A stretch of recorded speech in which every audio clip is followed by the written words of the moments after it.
धन्यवाद देता हूँ कि आप हमारा जो मुद्दा जो हम आपके सामने पेश करने के लिए जा रहे हैं, आप उसको हाईलाइट करेंगे। और अपने मेरे साथ जो साथी आए हैं, मैं उनका भी बहुत धन्यवाद करता हूँ।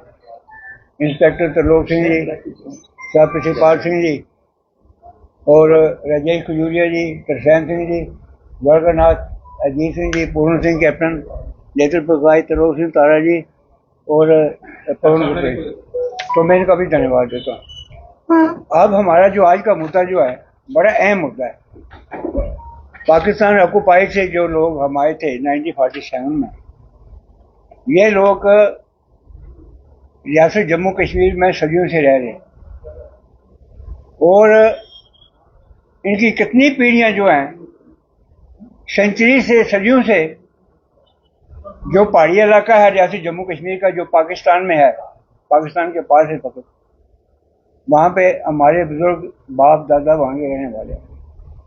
हमारा कल्चर, हमारी जुबान, हमारा रहन सहन का ढंग, हमारे रस्म रिवाज, वो सभी एक जैसे हैं। हम एक ही कम्युनिटी, एक ही बरादरी के लोग, जो 1947 में पाकिस्तान की जो बर्बरियत थी, जो जुर्म ढाया हमारे लोगों के ऊपर, और हमारे लोग कम से कम 50,000 के लगभग फैमिली जो थी वो माइग्रेट हो गई गन पॉइंट पे, और इतना नुकसान हमारे लोगों का हुआ है। कम से कम 40 से 50,000 आदमी जो था वो हफ्ता 10 दिन में वहाँ पर शहीद किए गए, कत्लेआम हुआ उनका। हमारी बहू बेटियों को वो उठा के ले गए हमारे सामने, हमारे बहू बेटियों के रेप हुए। और हम लोग जब यहाँ पे आए तो स्कैटर्ड हो गए। जो लोग मुजफ्फराबाद से आए उनके कैंप कश्मीर में लगे, जो पुंछ से आए उनके कैंप जम्मू में लगे आगे। उसके अलावा बहुत लोग जो थे वो स्कैटर्ड हो गए, कोई भारत में, इंडिया में चले गए। जहाँ जहाँ किसी को मुंह छुपाने की, सिर छुपाने की जगह मिली या रोजी रोटी का प्रबंध हुआ, वो लोग वहाँ पे चले गए। तो आज का जो हमारा मुद्दा जो है, हमारे बहुत से मसाइल हैं जो आज तक सरकारों ने हल नहीं किए हैं। अगर थोड़ा बहुत कुछ दिया है तो वो भी अधूरा दिया उन्होंने। एक मुकम्मल तरीके से जिस तबके की आबादकारी होनी चाहिए थी, वो सरकार ने कभी उसके बारे में ईमानदारी से सोचा ही नहीं। और आज भी हमारा जो तबका है 1947 का, ये 78 साल गुजरने के बाद भी आज भी हम वहीं के वहीं हैं। और आज भी हम चिल्ला रहे हैं कि बात हमारी सरकार सुने, और हमारे जो मसाइल हैं, जो मसले हैं हमारे, उसमें जो जेन्युइन मसले हैं। हम देशभक्त लोग हैं, हमने वक्त की कुर्बानियाँ की हैं। हमारे बुजुर्गों ने, माताओं बहनों ने 47 में, अगर हम कुर्बानियाँ ना करते तो आज इस जम्मू कश्मीर का बहुत सा इलाका जो पाकिस्तान के पास होना था। ये एक हिस्टोरिकल जो है एक फैक्ट है। हम अगर जोग्राफिकली देखा जाए तो हम उन्हीं पहाड़ों के रहने वाले हैं जो पाकिस्तान में रह गए, जहाँ पर 2-2, 4-4 फुट गज गज, 1.5 गज जो बर्फ पड़ती थी सर्दियों में। और हमारे लोग वहाँ पर नोमेड लोग थे, वहाँ नोमेड टाइप लोग थे, हमारे कबीला टाइप लोग थे वो। और हमारी जुबान एक ही पहाड़ी जुबान थी वहाँ की। अब सरकार ने, बाकी मुद्दों की बात नहीं करूंगा, मैं आज एक ही मुद्दों बात करूंगा जिसके लिए हमने आपको यहाँ पर इनवाइट किया है। हमारा आज का मुद्दा जो है वो है शेड्यूल ट्राइब 2 का जो स्टेटस, दर्जा जो है, जो जम्मू में रहने वाले लोग हैं, कठुआ में रहने वाले लोग हैं, या उदयपुर में रहने वाले लोग हैं, सांबा में रहने वाले लोग हैं, आरसपुर में रहने वाले लोग हैं, उनके बच्चों का शेड्यूल 2 का दर्जा जो नहीं दिया गया। 2024 में अमेंडमेंट जो हुई है, इस कैटेगरी में जो एथनिक ग्रुप थे उनको रिकॉग्नाइज किया शेड्यूल 2 ट्राइब कैटेगरी में, और उनके बच्चों को जो रिजर्वेशन दी। तो हमारे जो लोग रजौरी और पुंछ में, जो हमारे रिश्तेदार थे, हमारे भाई थे, जो रजौरी और पुंछ में जो लोग रहते थे, उनको वो दर्जा मिल गया।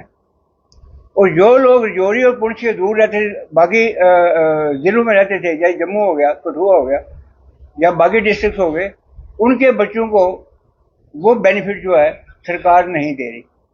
जबकि जो रूल बना है, जो नोटिफिकेशन निकली है, जो कानून बना है, कानून में ऐसी कोई बात नहीं है, उसमें किसी इलाके का सवाल नहीं है कि इस इलाके के बच्चों को मिलेगा या उस इलाके को नहीं मिलेगा।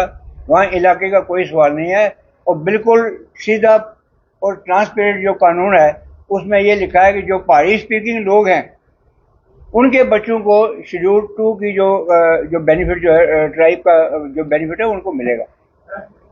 अब ये मैं सरकार से पूछता हूं कि हम अपनी मर्जी से सेटल नहीं हुए। जब हम लोग वहां से आए 1947 में, जो कश्मीर के लोग थे वो भी जम्मू माइग्रेट कर दिए सरकार ने, उनकी एक पॉलिटिकल कंपल्शन थी, वो भी जम्मू आ गए, हम भी जम्मू आ गए, हमारे कैंपों में चले गए और अपनी मर्जी से हम कहीं नहीं गए।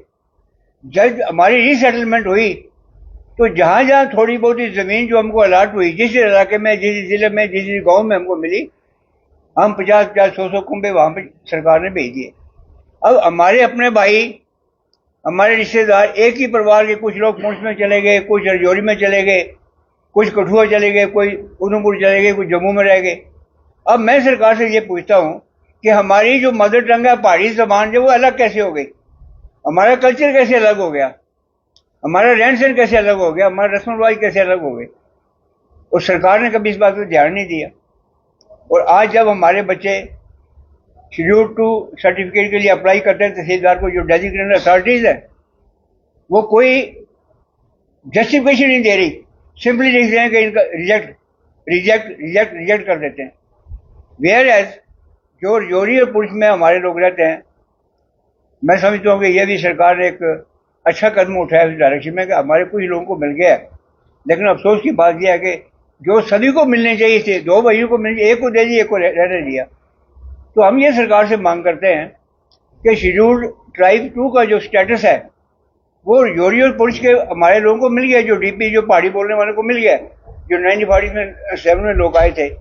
और जो लोग बाकी जगह बात की आपने, पुंछ में किए, सॉरी जम्मू में किए, कठुआ में किए, उधमपुर किए, सांबा में किए, या किसी और जगह किए, या जो रियासत से बाहर भी चले गए, उनका भी राइट बनता है। तो मैं सरकार से पूछता हूं कि आप ये क्लैरिफिकेशन क्यों नहीं देते कि इन लोगों को कैसे आपने इस बेनिफिट से बाहर रखा है? सरकार के पास पिछले 2-2.5 साल से जम्मू कश्मीर शरणार्थी एक्शन कमेटी जो है 2009 से इस मुद्दे के पीछे लगी हुई है। कितनी बार गवर्नर साहब, जब बोरा साहब से उनसे मुलाकात हुई, मुफ्ती साहब से मुलाकात हुई, महबूबा जी से मुलाकात हुई, उमर साहब से मुलाकात हुई, हमने उनको इससे ही कहा कि हम सभी पहाड़ी बोलने वाले हैं, पहाड़ी स्पीकिंग पीपल हैं, हमारी ये मदर टंग है, हमारी जुबान है, हमारा कल्चर एक है, और सदियों से हम लोग जो है इस रियासत के बाशिंदे हैं और पहाड़ी इलाकों में रहने वाले लोग हैं। आप कैसे हमको इग्नोर कर सकते हैं? लेकिन सरकार के पास जो है किसी किस्म की कोई जस्टिफिकेशन नहीं है। और आज हमारे जो बच्चे जो हैं वो मजबूर है, इतनी अनएम्प्लॉयमेंट है, इतनी बेरोजगारी है कि आज हमारे बच्चे जो है अपने घर छोड़ने पर मजबूर हो गए। तो हम ये सरकार से, मैं और मेरे साथी जितने भी सीनियर लीडर जो है हमारे, मैं इनके वो साथ लेके सरकार से अपील करता हूँ, खास करके जो हमारे इलेक्टेड लोग हैं, जो एमएलएज हैं, हमने इस 78 सालों में जितने भी इलेक्शन हुए हैं, हमने सभी को वोट दिया है, सभी को मैंडेट दिया है, कांग्रेस को भी दिया है, भारतीय जनता पार्टी को दिया है और बाकी पार्टियों को भी दिया है। लेकिन अफसोस की बात है कि किसी पार्टी ने, किसी एमएलए ने हमारे किसी भी मुद्दे को असेंबली में जो राइट फॉर्म में या गवर्नमेंट असेंबली के साथ उठाने की उसने कभी कोई कोशिश नहीं की।